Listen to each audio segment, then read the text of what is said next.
Laudetur Jesus Christus, for he is coming inside you today with some hard truths. There have been many popes in the history of Christianity. Many have even gone as far as to correctly note that there have been 266 of them.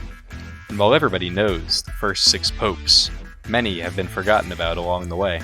The saddest part is, this includes many of the best and most interesting popes. That's why on this episode, we're going to focus on what many consider the greatest pope ever.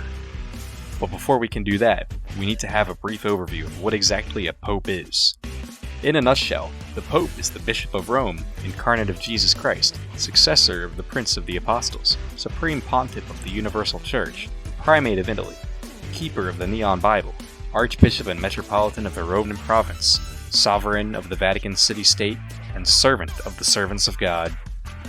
With that extensive background out of the way, let's get into the biography of the best pope ever, and you probably don't even know him, the 75th Pope, Pope Eugene I. But before we begin, we'd like to let you know that we just released some new Pope Eugene I merch on our bonfire.com store page. The link is in the description, and the shirts are at a very affordable price, so make sure to get at least 8 so that you and your whole family can go to heaven. According to legend, Pope Eugene was born in the year 615 AD in a small village in the Aventino in Italy. His father, a man named Ruffianus, was a poor farmer, but young Eugene showed an unusual aptitude for learning and was eventually sent to study in Rome. As a young man, Eugene quickly rose through the ranks of the church, becoming a cardinal at the age of just 35. Soon after, conflict arose in the church.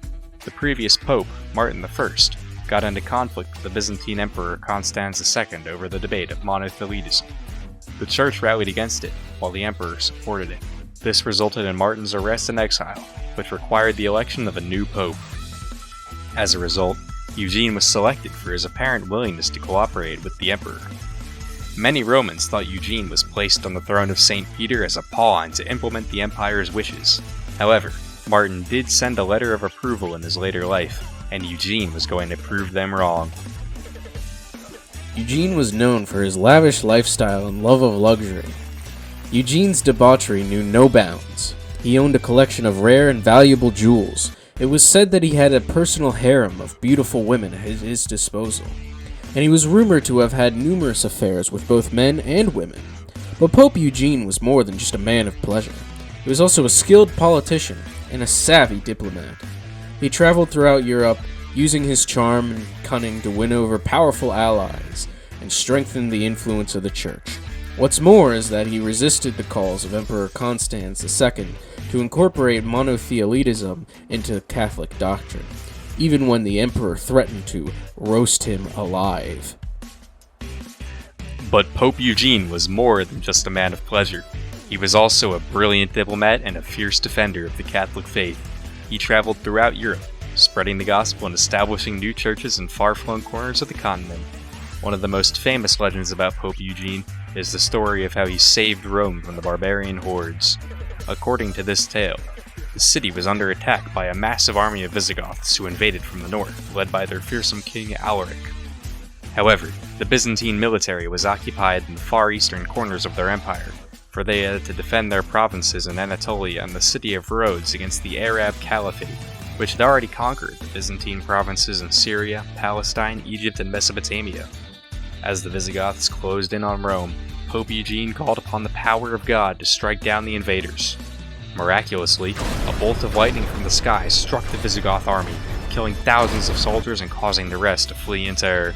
This also thwarted off the aggression of Emperor Constans, who let the Pope live in peace and prosperity for the rest of his life.